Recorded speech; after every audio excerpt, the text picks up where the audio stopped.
للبك مبارك العالمين فيه آية بينات مقام إبراهيم ومن دخله كان آمنا وعلى الناس البين استطاع إليه سبيلا ومن كفر الله عن العالمين. Artinya, sesungguhnya rumah ibadah yang pertama kali untuk umat manusia adalah Baitullah yang berada di Bakkah atau Mekah, yang diberkahi dan diberi petunjuk bagi seluruh. Di dalamnya terdapat tanda-tanda yang jelas, di antaranya maqam Ibrahim. Siapa saja yang memasuki Baitullah, maka amanlah dia. Di antara kewajiban manusia kepada Allah Subhanahu wa taala adalah menunaikan ibadah haji bagi orang yang mampu mengadakan perjalanan ke sana. Sesungguhnya barang siapa yang mengingkari kewajiban haji, maka Allah Subhanahu wa taala Maha Kaya, tidak membutuhkan apapun dari alam. Hadirin duyufur rahman yang dimuliakan Allah Subhanahu wa taala, dua rangkaian ayat ini menjadi dasar bagi kita bahwa haji disyariatkan bagi kita umat Islam. Kita berhaji mengawali dengan berpakaian ihram berwarna putih yang melambangkan kesucian. Tidak mengenal dari mana kita berasal, setinggi apapun jabatan kita, apapun warna kulit kita, sebanyak apapun harta kita, kita semua tetap memakai pakaian ihram berwarna putih yang melambang kembalinya kita kepada Allah Subhanahu wa taala. Hadirin, selanjutnya menurut Komisi Fatwa PWNU Jawa Barat, Kiai Haji Dr. Thaib Bakhtiar Zain MA mengatakan bahwa wujud mencintai Rasulullah Shallallahu Alaihi Wasallam dapat kita wujudkan dengan segera melaksanakan ibadah haji ke Baitullah. Selanjutnya, ketika kita melaksanakan wukuf di Arafah, Nabi Muhammad Shallallahu Alaihi Wasallam pernah bersabda yang artinya, haji itu Arafah. Siapa saja yang mendapati malam Arafah sebelum terbit fajar malam Muzdalifah atau malam Idul Adha, maka sempurnalah hajinya. Hadis riwayat Ahmad. Hadirin, ketika kita berada di Arafah, kita dikumpulkan pada satu tempat di waktu yang sama. Di sini merupakan miniatur kita saat kita berada di padang mahsyar nanti. Tidak ada lagi kebohongan yang bisa kita ungkapkan, tidak ada lagi hal yang bisa kita lakukan karena kita benar-benar diadili oleh Allah Subhanahu wa taala. Selanjutnya hadirin, kita melaksanakan haji dan umrah, tentunya kita mengunjungi tempat-tempat yang mustajab. Pertama, multazam. Multazam merupakan tempat yang berada di antara Hajar Aswad dan pintu Ka'bah. Jaraknya kira-kira 2 meter. Nabi Asimah pernah berkata dalam bukunya, disunnahkan berdoa sambil menempelkan tangan, dada dan pipi ke multazam sesuai dengan hadis Nabi Muhammad SAW.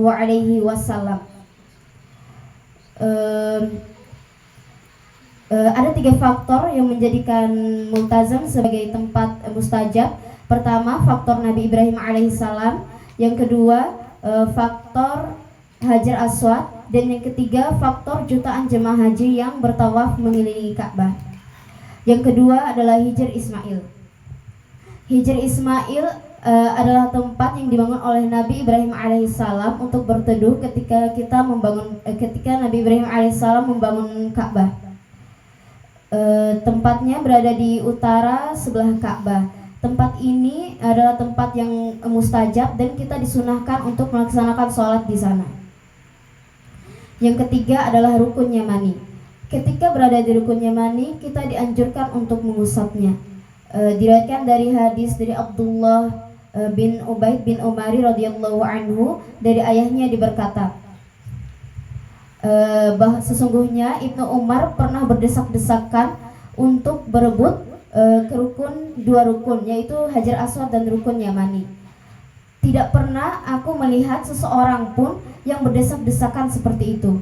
Lantas aku berkata, wahai Abdurrahman, mengapa engkau berdesak-desakan seperti itu? Sementara aku tidak pernah melihat seorang pun sahabat Rasulullah SAW yang berdesak-desakan seperti itu. Dia menjawab, aku melakukannya karena aku mendengar sabda Nabi Muhammad SAW, sesungguhnya mengusap Hajar Aswad dan rukun Yamani dapat menghapus dosa. Yang keempat adalah maqam Ibrahim. Di sini hadirin, Makam Ibrahim tidak diartikan seperti kuburan atau tempat pemakaman pada umumnya. Tapi makam Ibrahim adalah tempat batu yang diletakkan Nabi Ibrahim untuk memijakkan kakinya, untuk meletakkan batu pertama dalam bangun Ka'bah bersama Ismail. Yang keempat adalah Muzdalifah dan Mina. Mina terletak di antara Mekah dan Muzdalifah yang berada di kawasan Tanah Haram. Jadi di sini adalah tempat utama bagi jemaah haji karena di sini tempat berkumpulnya jemaah haji dengan luas kira-kira 20 km persegi. Selanjutnya adalah Raudah.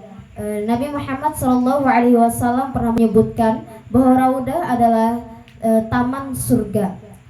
Nabi Muhammad SAW dalam hadisnya yang diriwayatkan oleh Imam Bukhari dan Muslim, ma baina baiti wa mimbar raudatan min riyadil jannah.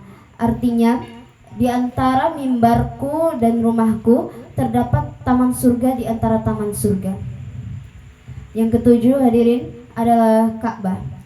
Walaupun Ka'bah adalah tempat yang mustajab untuk berdoa, tapi tidak sembarang orang bisa masuk ke dalam Ka'bah. Bahkan istri Rasulullah SAW, Aisyah radhiyallahu anhu, tidak bisa masuk ke dalam Ka'bah.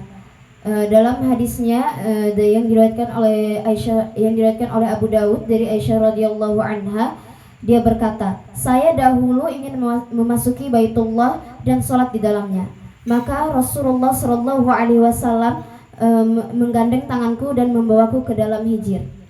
Lalu bersabda, sholatlah di dalam hijir jika engkau ingin memasuki Baitullah, karena sesungguhnya hijir adalah bagian dari Baitullah. Sesungguhnya kaum Quraisy tidak mampu ketika merenovasinya, sehingga mereka terpaksa mengeluarkan hijir dari Baitullah. Demikian pidato yang saya sampaikan dapat saya sederhanakan, bahwa haji dan umroh kita laksanakan semata-mata demi mengejar cinta Allah dan Rasul-Nya. Semoga kita yang hadir di sini bisa menjadi orang-orang yang akan segera mengunjungi Baitullah. Semoga kita menjadi orang-orang yang akan beruntung di dunia dan akhirat. Demikian pidato saya. Syukran. Wassalamualaikum warahmatullahi wabarakatuh.